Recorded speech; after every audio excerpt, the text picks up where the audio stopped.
let's get started. Let me intro you guys. Guys, I don't even like normally when I start a book, I write in the cover what year I started it. And I actually bought this book used from somebody else via Amazon. But I read Coach Jackson's book. Gosh, it had to have been 4 years ago before a small group of us bought the naming rights for the Lions, and before I decided to be the head coach of the Lions.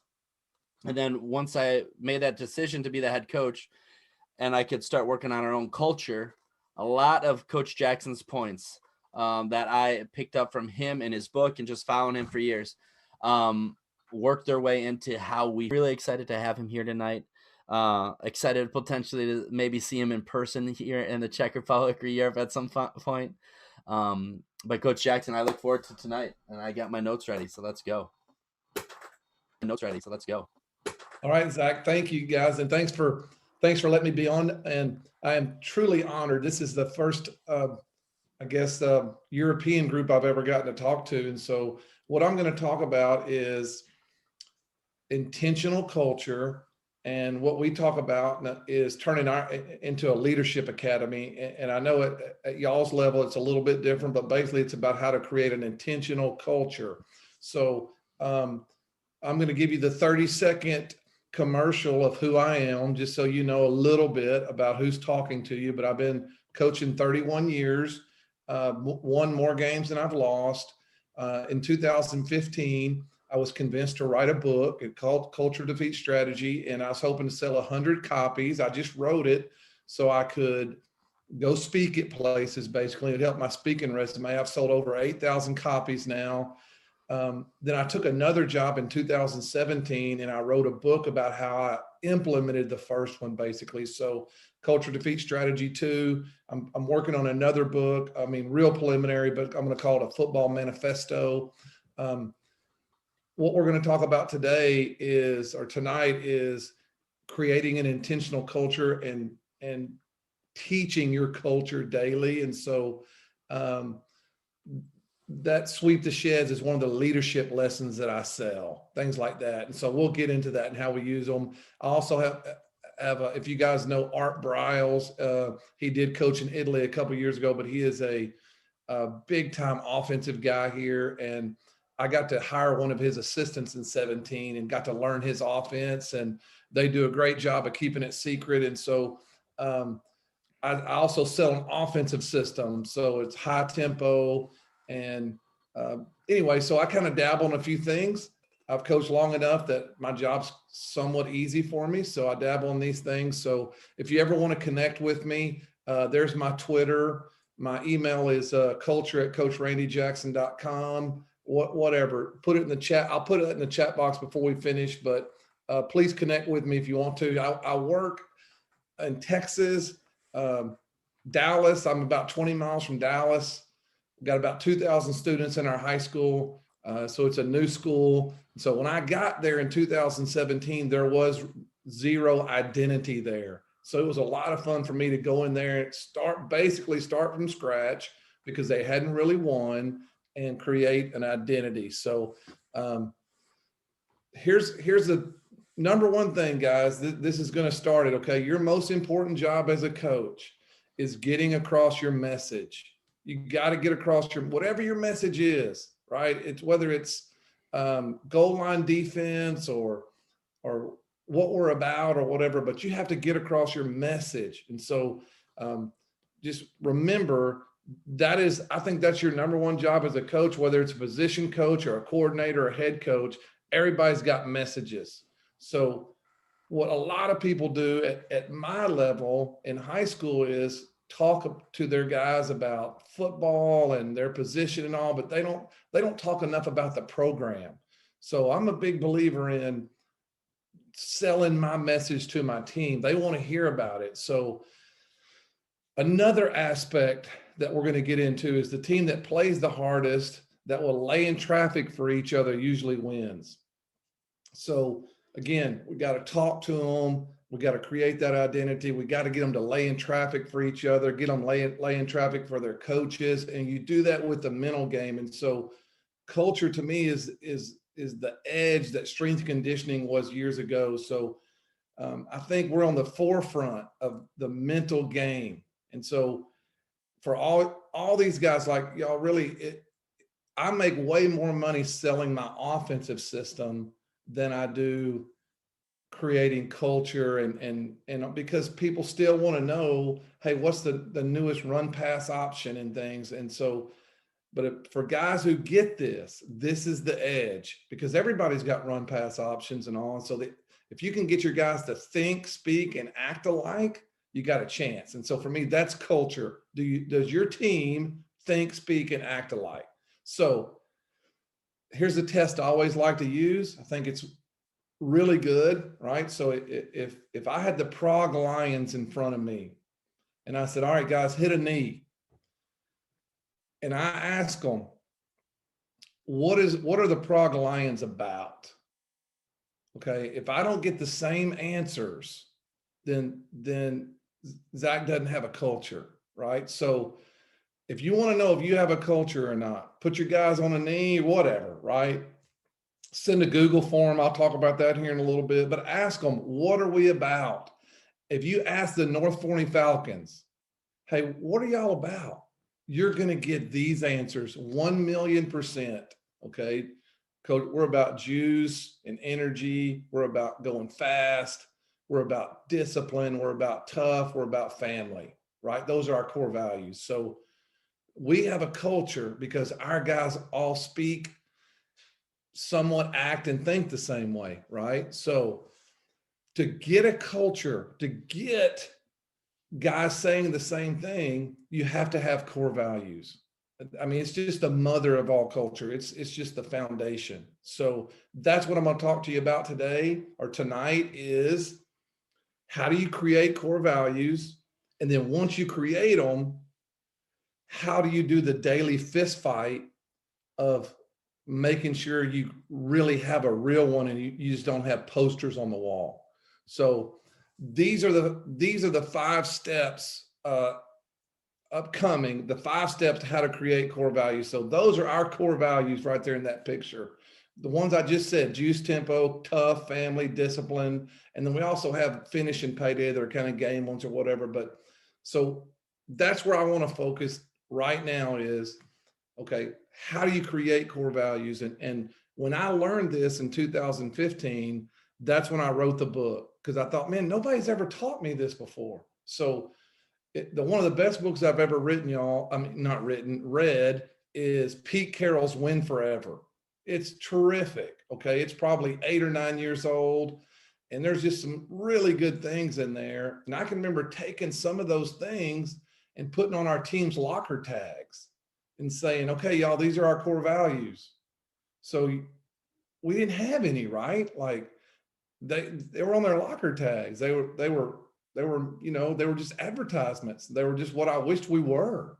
So if you really want to have core values, and I can't see everyone, but I could ask, like, how many people in here have core values, right? And if you do, then how do you make sure they're really real? So I had a coach here in the Dallas area who bought 20 of my books, and his staff did a book study.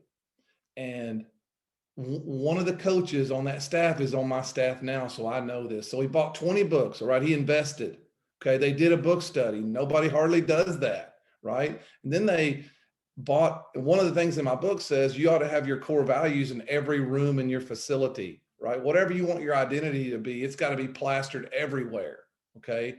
So they bought signs and they put it all up, okay? Well, then they let it go. So they did all this in the summer and they never talked about them again. What kind of culture did they have? Not much, right? I mean, just, it can't be. So again, I know I keep saying it, y'all, but pretty simple guy. We're going to talk about how to create them, okay? And you got to let the players be in on it. And then we're going to talk about how to keep it. So again, these are ours. So the first thing, so if I left Texas and snuck into Europe, because I've already been told I can't get in right now. So if I snuck in and and had a football team, this is what I would do for about, now this is a long process. You can shorten this up, but I'm just going to tell you, if you just want to do it perfect, okay, is I would spend about a month telling stories. Now I'm not talking about like 2 minutes after practice. I'm talking about we would have, and what we have now is a leadership time. Okay. So we have a culture time. So I would spend 20 minutes a day and tell stories. So here's what happened. When I got to North Forney, the locker room was terrible, right? I think it's a big form of discipline, how your locker room looks. So instead of me just griping about, hey, clean up the locker room, which I did, but I also told them about the New Zealand All Blacks rugby team, right? The highest winning percentage of any professional team ever. And their captains are in charge of cleaning the locker room every day.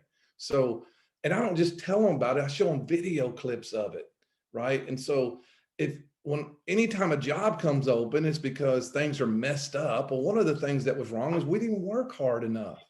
So what did I do those first 4 weeks? I told them stories about guys that worked really hard. They thought they worked hard. They didn't know any different, right? But I told them the story about Kobe Bryant. You need to Google this story, y'all, if you've never, but Kobe Bryant, he's 30 something years old. He's on the Olympic team and he works out 8 hours before the first Olympic practice. I mean, because that's what he did all the time, right? So this quote is 3:30 a.m. and he calls the strength coach and says, hey, can you meet me for a workout? I mean, the guy said he was just shocked, right? He went and worked out for 2 or 3 hours. The strength coach went back to bed. He comes back at 11 and Kobe's in there shooting. He goes, hey, what time did you get back? And Kobe's like, what are you talking about?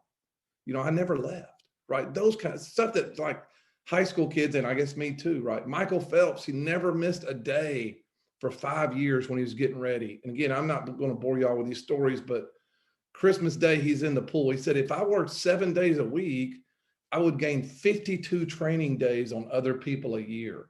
They need to hear these stories. So bottom line is, for a month, I'm telling stories. So whatever it is, so I'm not telling you, y'all, what your culture needs to be, because every place would be different.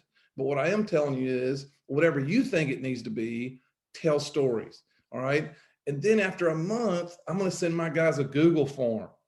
And I'm going to say, give me 3 words that you would use to describe our team when it's what you want it to be, or give me 3 words that you want our opponents to say about our team, right? And so they're gonna give you these words, right? And they're gonna give you words like tough or fight or tenacity, whatever. Brotherhood is a big one, right? And so you're gonna take these words. So you're gonna send remember now. So here, the head coach at SMU asked me to do this a couple of years ago. I really respect him, Sonny Dykes. And so I went and spoke to his coaches at SMU, and I probably talked 3 hours, maybe 2, right? But it was a long time. I gave them, a good 2 hours. And he told me, he said, I'm going to meet with my captains tomorrow. We're going to come up with core values. I'm like, Coach, you need to talk to them a little bit first, right? So if you can spend a month brainwashing them, for lack of a better term, spend the time and then ask them what those 3 words are. So then you send the Google form out and you take all the answers and you tabulate them, okay? And I do it on sticky notes. Now, I hadn't done it since 2017, since I took this job, right? But so I'm going to tabulate it, and we're going to come up with what they want their core values to be. Now, y'all, you can spin it how you want to. Like, our core values at North Forney are about the same they were at the place I was before, but the guys at North Forney don't know this. So, but I do think they have to be a part of it. I mean, what you're in on, you're in with. So you got to let them be in on. If you want them to buy into this, let them come up with the words. Like, I got a couple of years ago, I had a buddy who said, hey, Coach, I got you on speakerphone. He had just taken a new job. He goes, I got you on speakerphone, and we're going to, with the coaches, and we're going to come up with our core values, and we want to ask you a couple of questions. And I said, well, first thing you need to do is hang up and let your players come up with the core values. Because if you just do it in this room and present it to your players, you know, whatever, right? I think it's kind of like that business who has these core values on the wall, but the employees didn't have anything to do with it. Well, what's it really mean to them? So, again, y'all, I'm a big review guy, right? So I'm gonna spend a month talking to them. I'm gonna send them a Google form. I'm gonna tabulate it, okay? And then I'm gonna give them a physical trigger. So we come up with the core values. Okay, so I'm gonna give you the physical trigger we use at North Forney, and it's gonna help y'all learn them. So easy, it's incredible. So we're gonna take this fist right here, or this hand, all right? And so for me, it is Juice Monday, okay? Juice Monday, Competition Tuesday, index finger, me versus you, all right?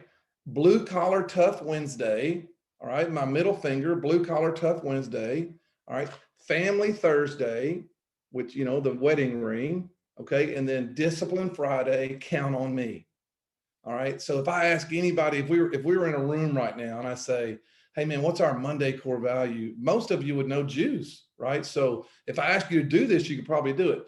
Juice Monday, Competition Tuesday, Blue Collar Tough Wednesday, Family Thursday, Discipline Friday. So give them some kind of trigger, right? Just something physical, it helps. And then define them.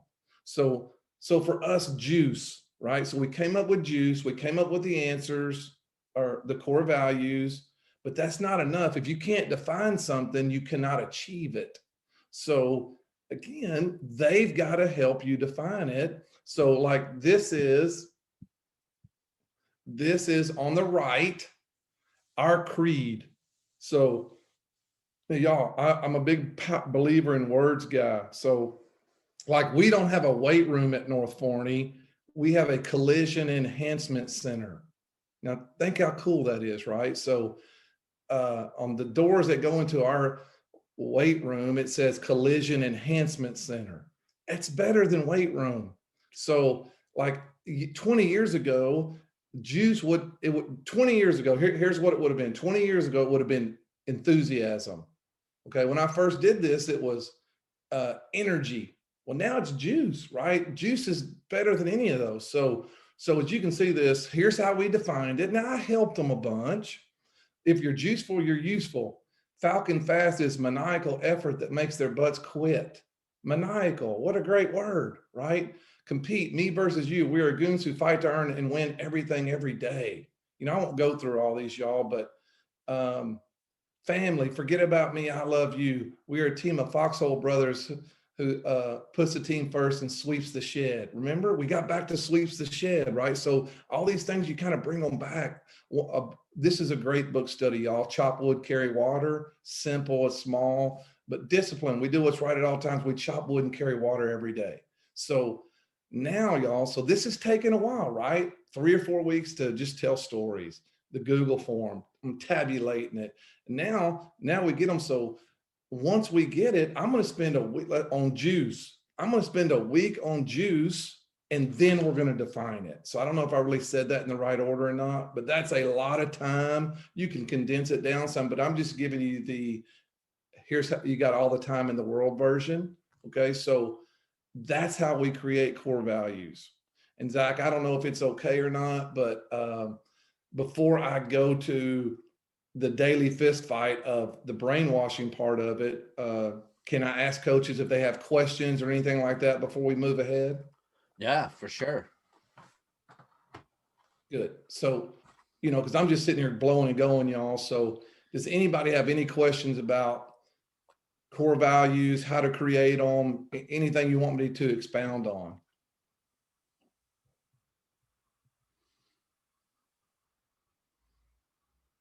All right, so I'm gonna roll then. Just, I Coach, I'm sorry.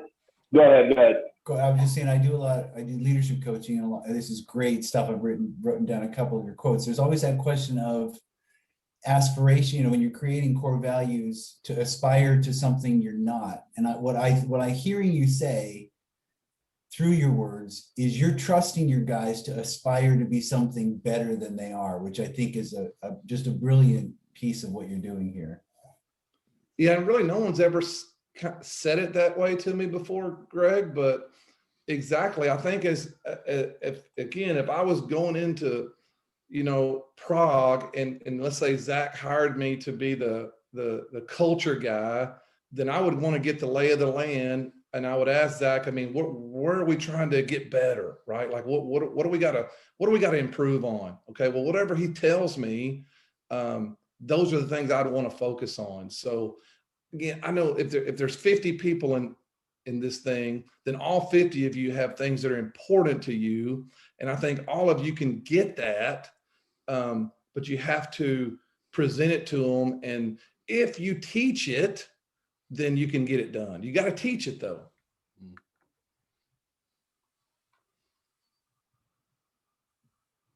Alex, you had a question.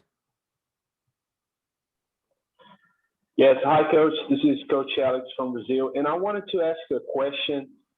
When do you teach that? I mean, we coach international ball, and I think that we have me and the Prague guys here. We have probably the same reality. But when during the season do you do it, or do you do it like preseason? I mean, in America, when do you teach it? Great question. So here's how we do it. We spend 15 minutes every Tuesday presenting a lesson. Okay, so Monday, we don't have time Monday. We're worried about scout and report. We used to do it on Monday, and we just we would have to kind of force it in there, right? And so Tuesday, each coach has a different week. And so Tuesday, we're going to present in a classroom. Honestly, we're in our collision enhancement center in just this big area, but we're going to present it on Tuesday, 15 to 20 minutes. And then on Wednesday and Thursday, we have a 6-minute halftime built into our practice. And I believe in practicing everything, right? So Bill Walsh said, so we practice halftime. I think the most important 4 minutes of the game are the first 4 minutes after halftime. So we're going to have a 6-minute halftime during practice, and then we're going to high knee and warm up for 1 minute, and then we're going to kick off. And, we're just going to try to replicate a real game. But during that 6-minute halftime on Wednesday and Thursday, we're going to get in position groups, and those coaches are going to ask questions about the leadership lesson on Tuesday.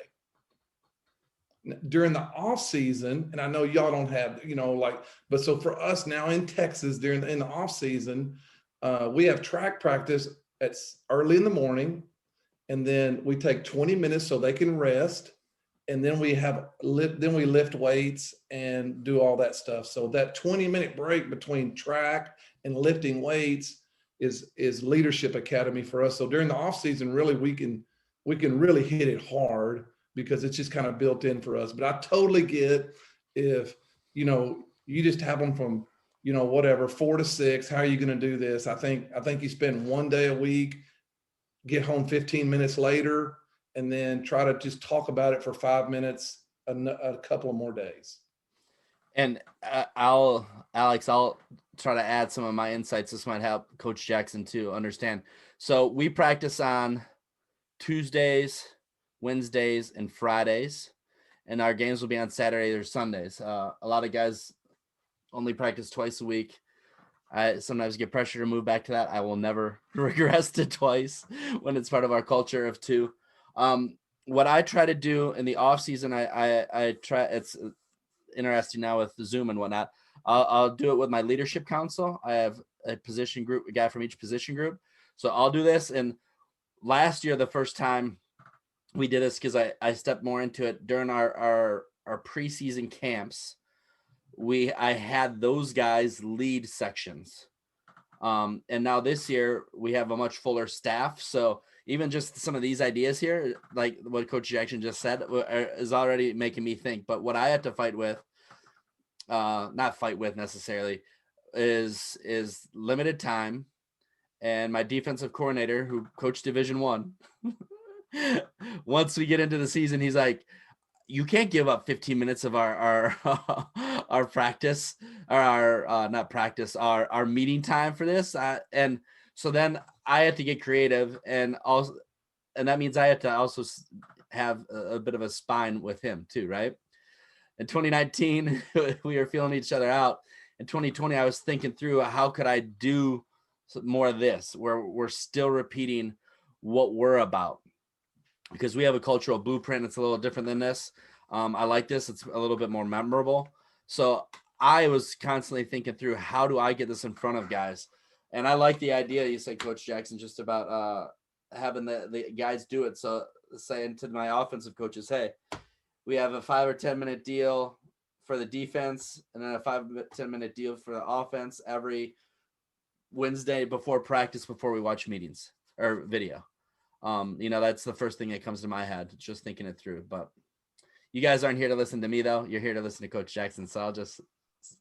Well, and I think you could tie it in maybe to, because during the season, we're not doing a leadership lesson over juice, right? During the season, we're doing a lesson over what we need to do to defeat that opponent. So I almost think you got a kind of mindset of the NFL head coach who is doing a team meeting on Tuesday morning, and he's describing the week and what their theme is. It's almost like a theme of the week, and so anyway, our whole theme this past year was called Payback 2020. We didn't make the playoffs in 19, and so it was payback, and it was a financial thing. So every coach had I told them, just have a financial, like mine was identity theft, and that's how it went. I used a movie clip from a movie called Identity Theft, a little humorous thing, and so I'll get into that. But so I think if nothing else, y'all tie it into who your opponent is that week. But always, I think it'll be more clear when I show the movie clips, but always use it a way to how are you selling your culture. But again, Zoom is a solver for a lot of things too. Now, I don't know if you guys can do this or not, but if you could Zoom 15 minutes when they're at home once a week, I think I'm just telling you, our kids could not live without it. They're so used to us doing it. And they all, for the most part, think, speak, and act the same way because we brainwash them into doing it. It's huge. Actually, that did come to my mind before you even mentioned it. We have a private Facebook group, and I changed it so only I can post in it, and a couple others. Everyone else has to be approved, so that way I know what's being communicated outside of the comments, of course.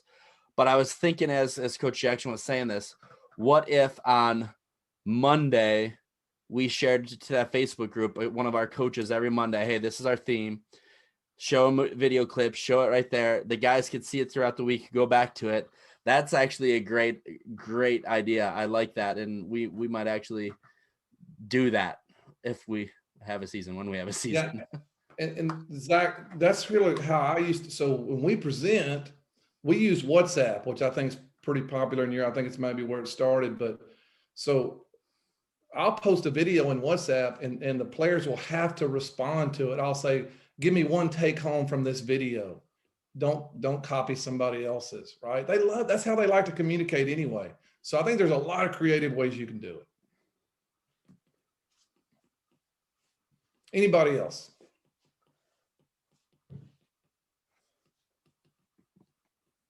Okay, so I'm just going to give you a real quick. So in 2015, that's when I learned what I put in that book, right?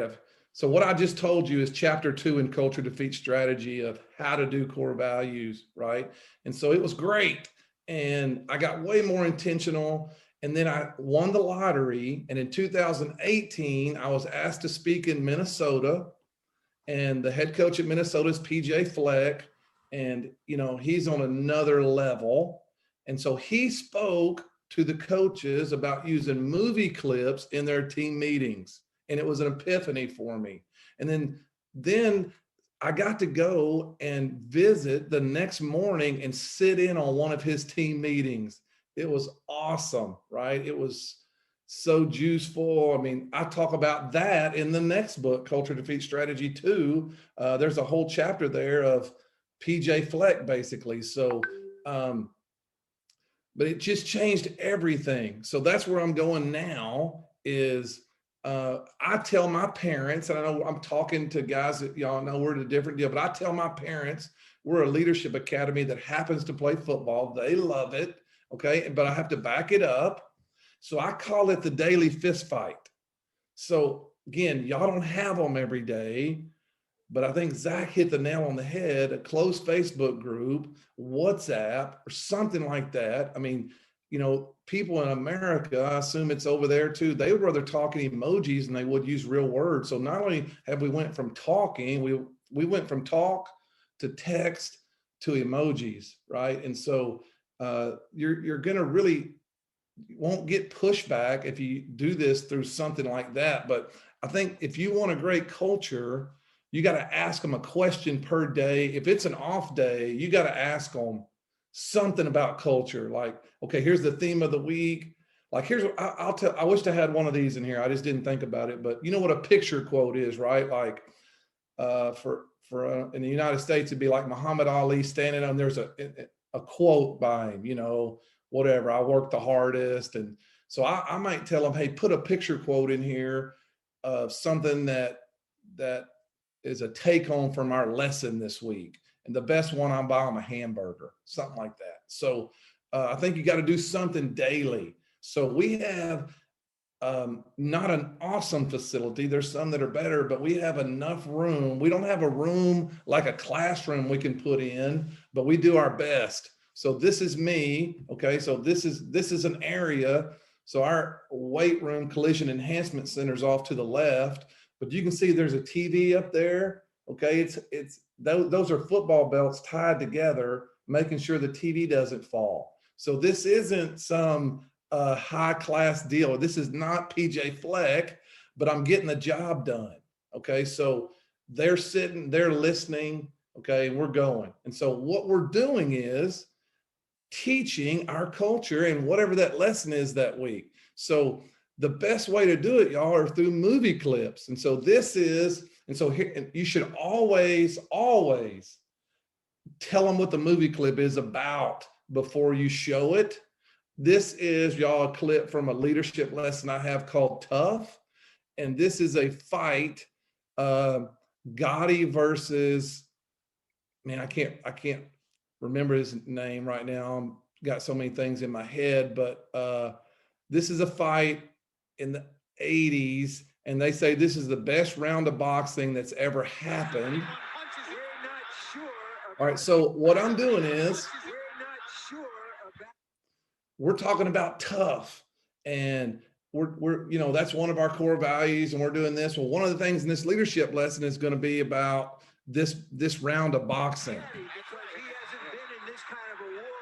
Yeah, Gotti versus Ward.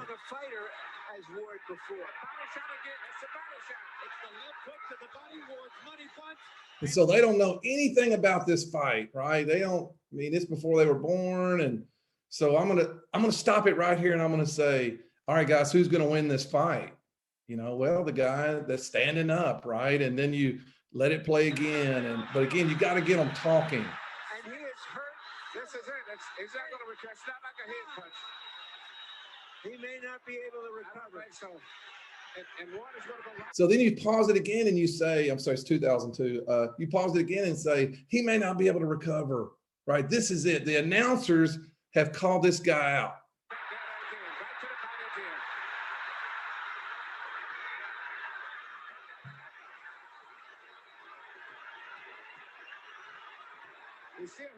And we don't, just for the sake of time, y'all, and most of my movie clips are 30 seconds. Okay, now the guy in the blue.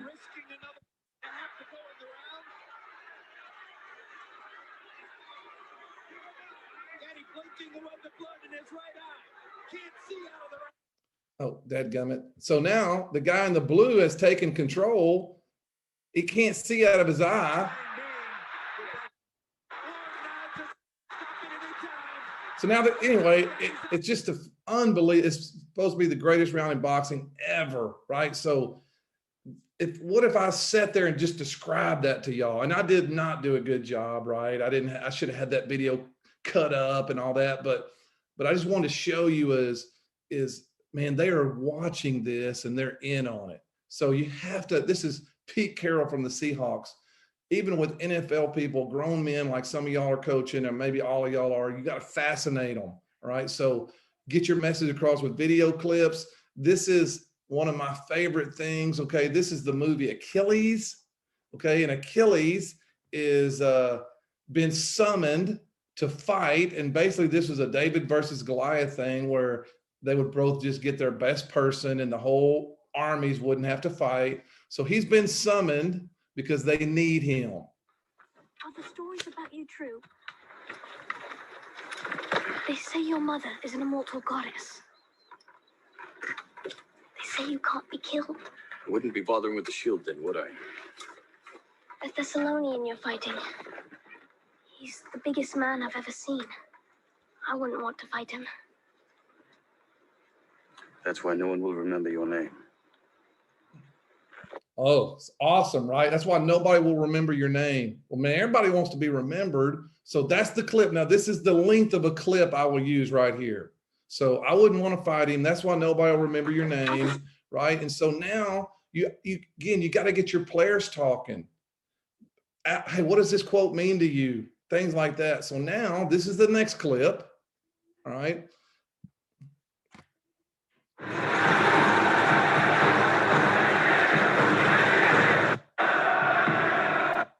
Your impudence.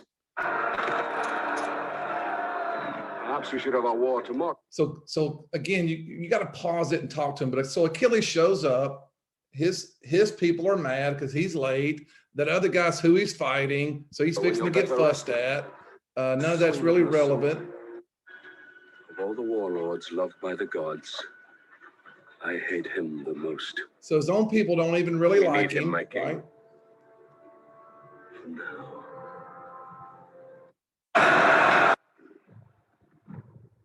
So We need him, my king.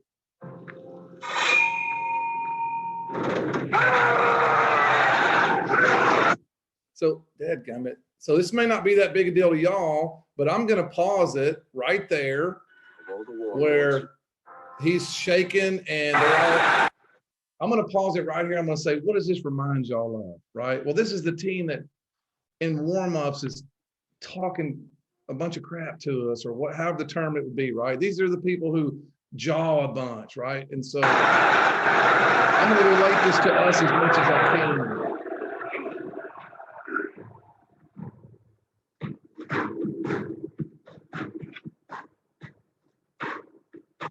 Okay, then I'm gonna stop it again. I'm gonna say, how does Achilles relate to us? Because he's running. Well, we are a hurry up, no huddle team. We snap the ball as fast as we can. So somebody's gonna tell me, Coach, he's going with tempo.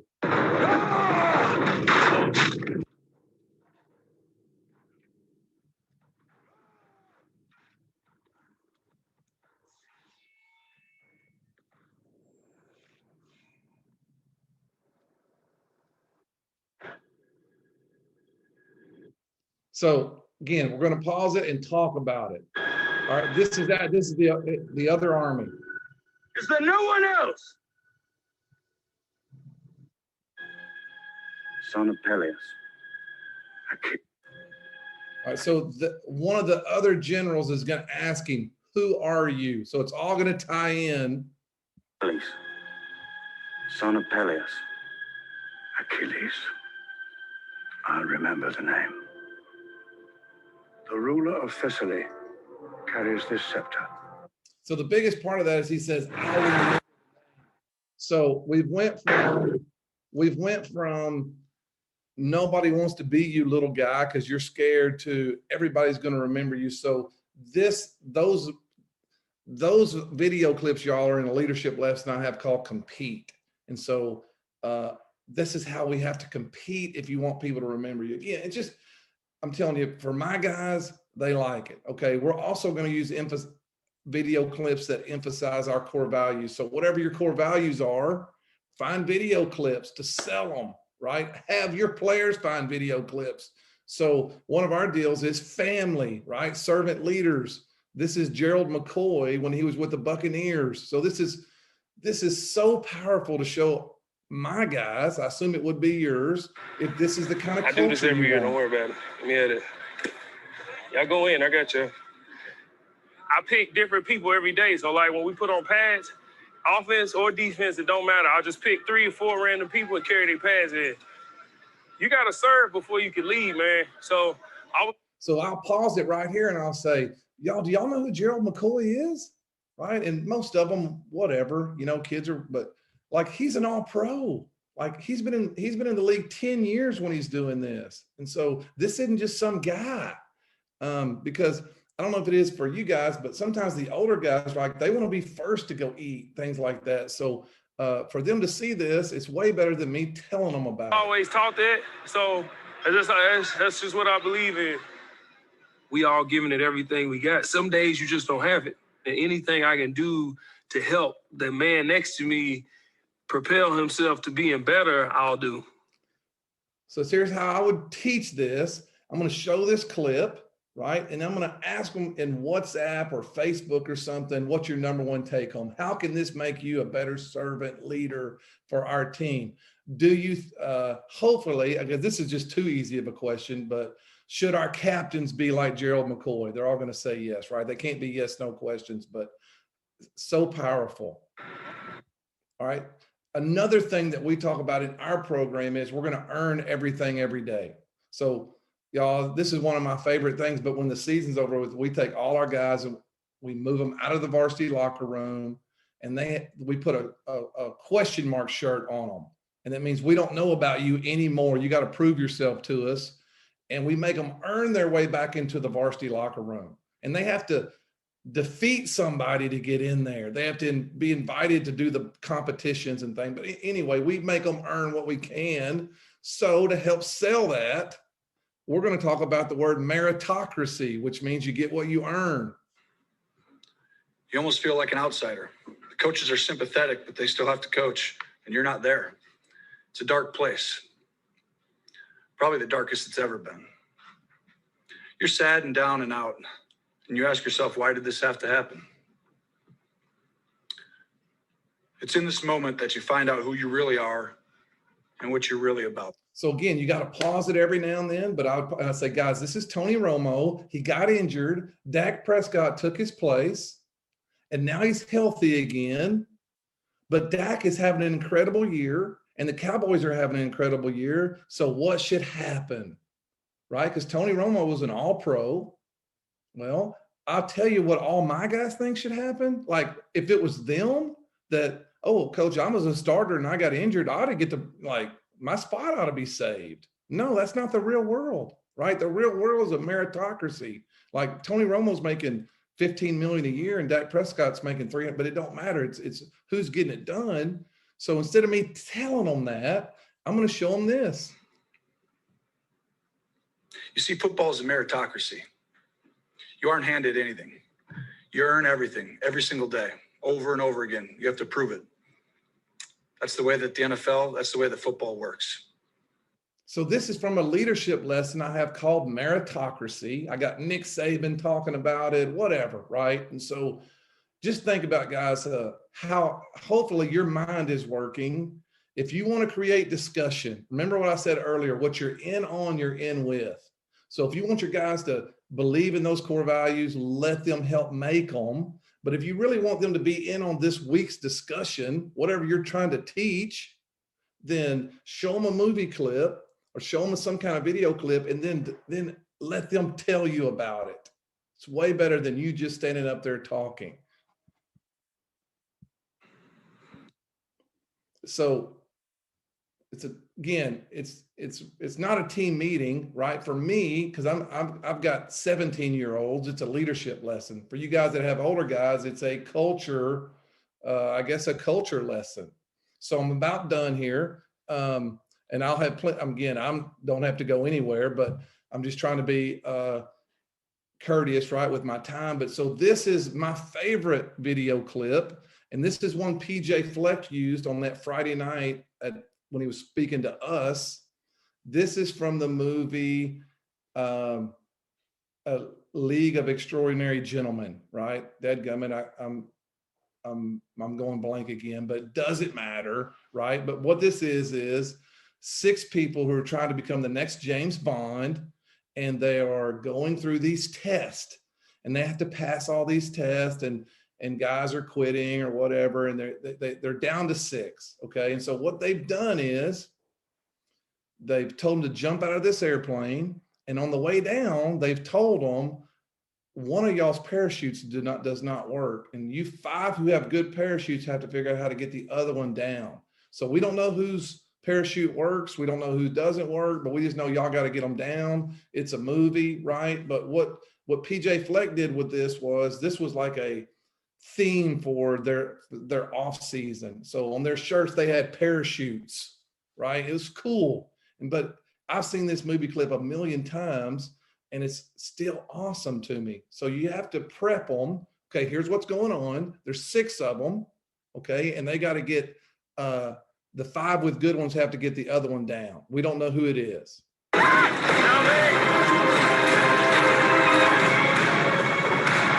Okay, so here's what happened. As soon as they were told, this dude pulled his cord because he wanted to know if he was had drawn the black bean or not. So when the water got hot, he said, "Uncle."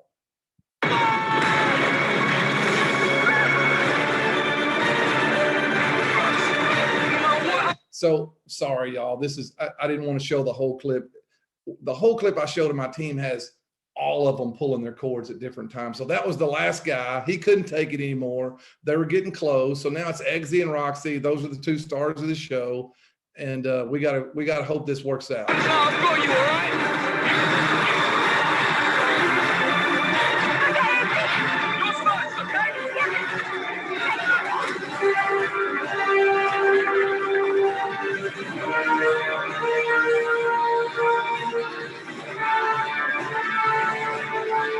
Again, it calls it right here, right? And say, this is a guy clearing somebody's helmets.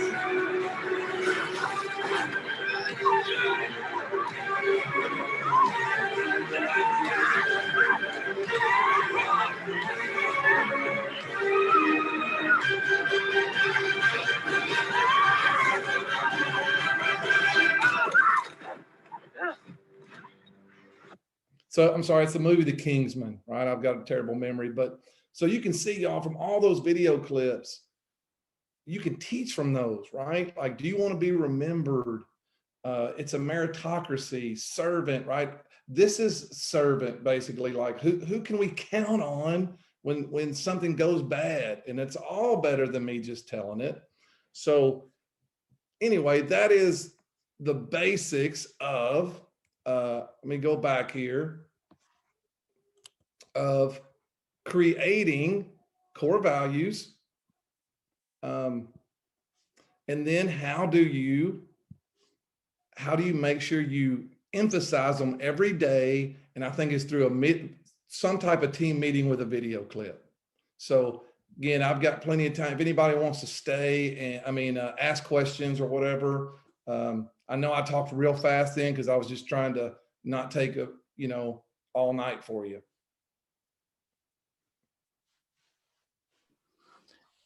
I think my question is, I need to realize that I have other coaches too, but is there a way that you guys streamline this process of finding clips with different messages?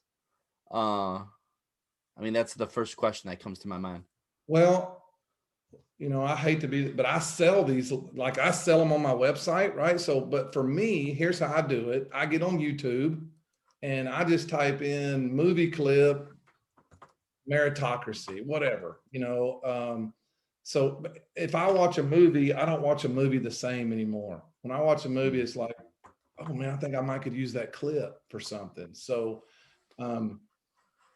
again, I sell this stuff. I think it's important. I think I'm the first coach to ever do it, but I think if you want to do it on your own with the internet and YouTube and all that, it's really, I'm not saying it's not time consuming. You can get down a rabbit hole pretty fast, but you talk about fun, right? When you start putting something together and go, oh man, this clip works. And then this clip, so for me, one leadership lesson is probably going to have a coach interview, a movie clip, a player, something different. Right. And so it's doable. It's just, it can be a little bit time consuming, but worth it.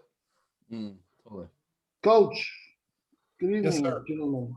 Coach, thank you so much for sharing. It was great stuff. I would like to ask you, especially for us in Europe, when we get to a team in the first year The critical thing is building that buy-in. So whatever values, cultures, etc., you may have, how do you, or do you have any ideas, strategies, how to create that initial buy-in from the players that I think is critical? Because we are operating on, short-term basis, and it's better, you've got to win now, or, you may be looking for next gig. So any ideas there? Well, I think it is. So at some point, y'all, there was a Roman general who said, if you feed a horse and a dog together, they will bond. Okay. So for me, it is about eating together.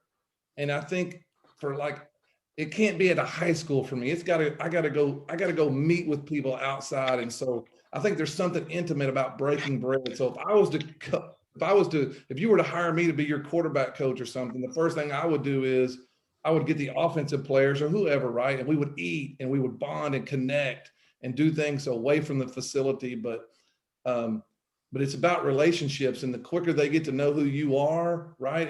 And the more they'll lay in traffic for you, eating together and building those relationships. But we would start with these core values pretty quick. But I do think it's how do you win people over? It's not through text messages, it's through breaking bread together. I hope that makes sense. Yeah, got you, Coach. Thank you, sir. Which is a little hard in these COVID times, isn't it? Yeah. Virtual bread. Virtual bread. Yeah, I didn't think about that. No, I mean, just a thing that we did. We haven't done it this second or third lockdown. Who knows what number we're in here and check. During the first lockdown, all of us sort of know how to cope with it now to a degree. But during the first one, obviously in the spring, we were supposed to have a season. Guys love being together. Every Saturday night, once I got my two little boys to sleep, we'd have a virtual pub at 9 p.m. via Zoom. We've done just little things like that even during this time. And there's some things like that I've learned through this time. Like, I am always going to have a Zoom account, and I'm always going to have some of these other accounts now, because they're just ways that I could create some of this stuff without being physically with them. Right. So like, I'm thinking about you going up, Wojtek, going up to Denmark. What does it look like for you getting your defensive guys on Zoom and just drinking beer and getting to know them? Well, yeah, I mean, this is something we're working on, because like there is the Triangle Razorbacks. The culture is that it's having a beer after practice is something that has been here, that it was different in other Danish clubs. And I think this is great thing about being in Europe, is that you can have one beer, after a good practice together, because your guys are over 18. The thing is, you got to know the time and place for it. And I agree with coaches that, something I sucked at in other places, it's hard to build those relationships when you have like 18-year-olds, 35-year-olds who just are there, or like, something that I took to this year, I was calling individually everybody over Messenger, kind of build a relationship, because, when over Zoom, you're talking to everybody, but you're actually not talking to anybody. I think Saban said that when he was talking to this, the pastor, that apparently they bring those guys not on these big meetings, but on those one-on-one conversations. That's where they actually, convince people to join the church or what. So I think they may be something that I can, take the page out of that playbook. Let me just say this real fast, y'all, because this is so fascinating. But here's how I've been told that Nick Saban does it: is he's got everybody in the facility listening to that they can hear if any player is having an issue. So the trainers, the custodians, everybody is listening. If they can, they're spying on players, basically. Okay. And at noon, his player personnel director comes to him and says, "Hey, coach, here's every day at noon, right? Hey, Zach's parents are getting a divorce. You probably need to call him in. Greg just bombed a test, and you probably need to call him in," right? Whatever the issues are. So if practice starts at 2:30, at 2, Coach Saban's going to call Zach in, and then he's going to call Greg in after that, and he's going to talk to him one-on-one. It's unbelievably great, right? Like, who does that? But it's a system, and I know all of us don't have that personnel, but if we could steal just a little bit of that, where if you can figure out who needs some one-on-one and talk to it, then they're going to lay in traffic for you.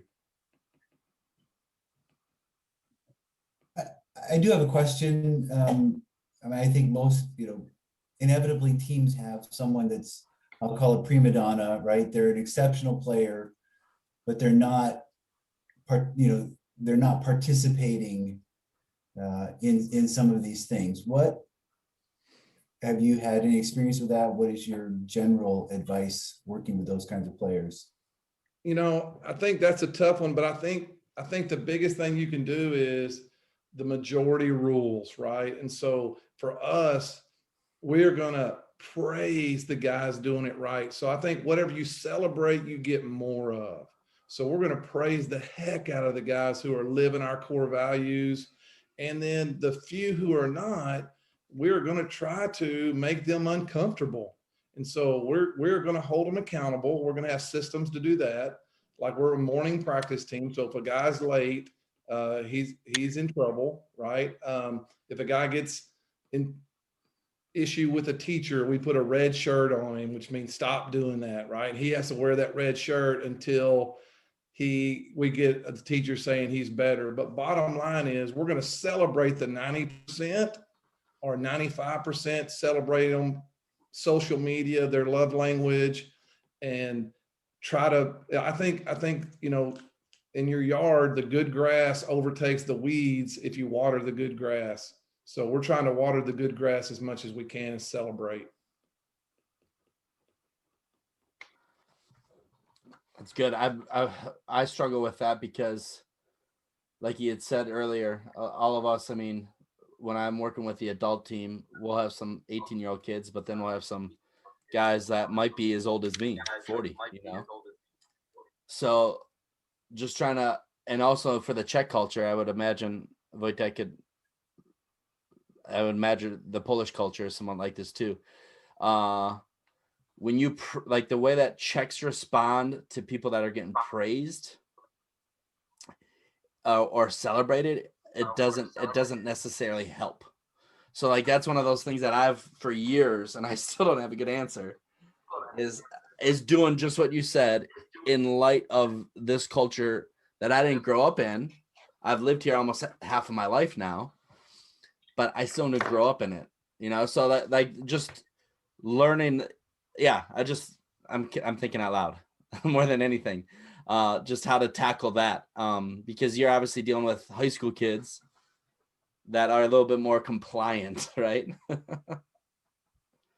Yeah. And, I don't know if any of you guys, if you're married and haven't read the book, The 5 Love Languages, I encourage you to do it, but everybody has a love language. And I think for men, it's all pretty much physical touch, right? But women all have women are all different, right? If we don't figure out what their love language is, we're in trouble. So I think what you got to do is figure out what your love language are for your people, right? And I know it's going to be different some, but so it maybe if I'm in the Czech Republic, it is not for us. We're gonna bring Zach in front of the team and say how awesome he is and what he's doing. Like he helped pass out food to the homeless.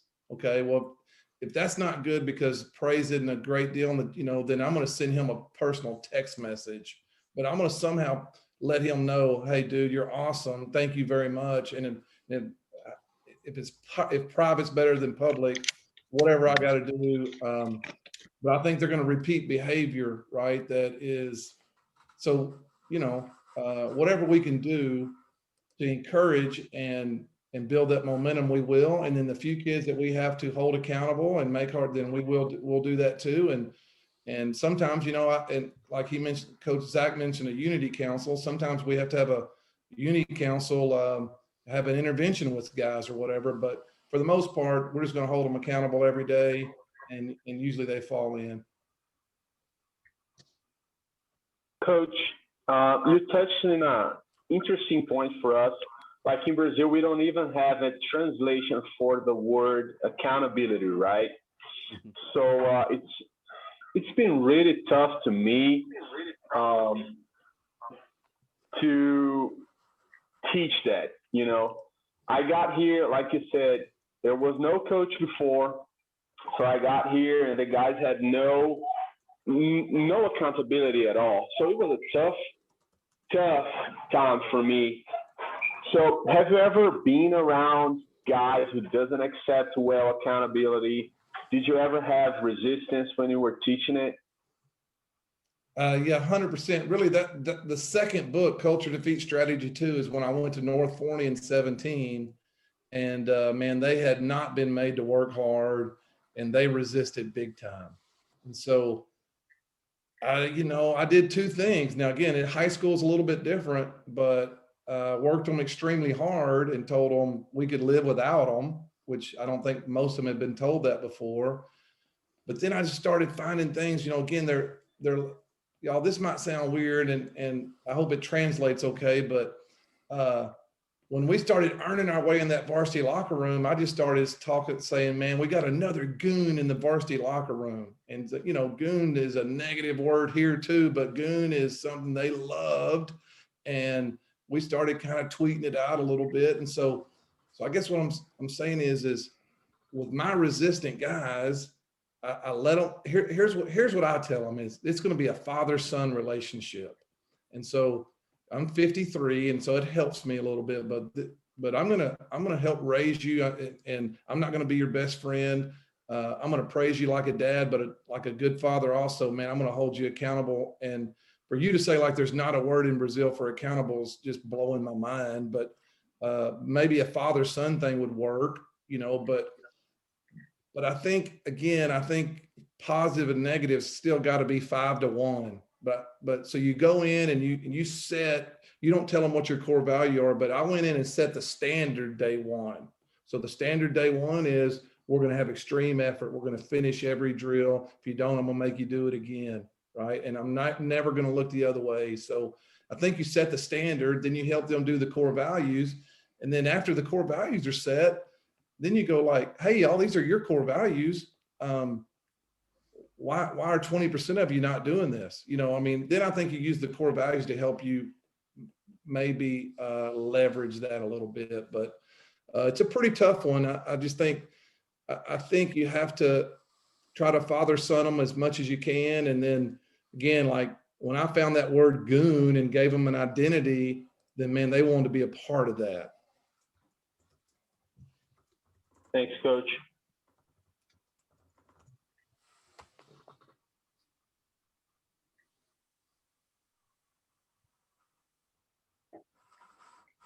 So good stuff.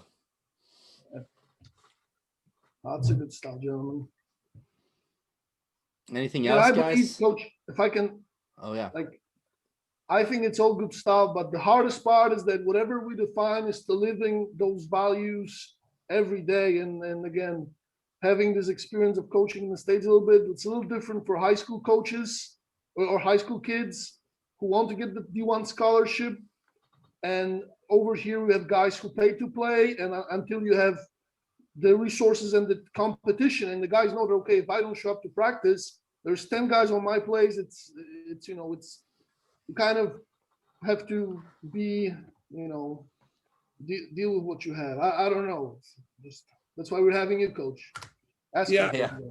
Well, and I can appreciate so much, right? Like the obstacles you guys have, because it's so different, but I think really with you letting them be a part of it, even guys that, I'm just going to give you American companies, but at Disney World, right? Like, so every employee at Disney World, I think, like, if you ever get to go somewhere like that, it's like all the employees are unbelievable.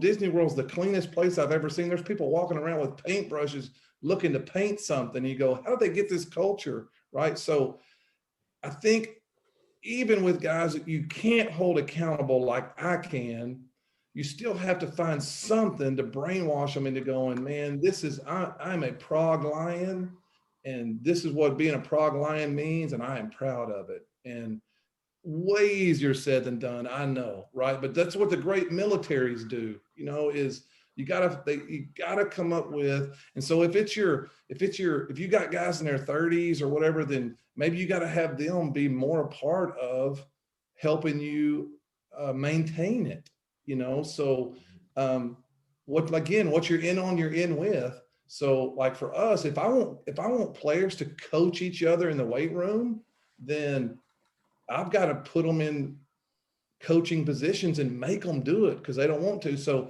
anyway, I don't mean to ramble, but I think with guys who are with a bigger challenge like you guys have is make sure they're a part of it. Make sure they help you maintain it. You know, maybe let the 5 oldest guys on your team be able to be the admins on your Facebook group, stuff like that, where they have some more ownership.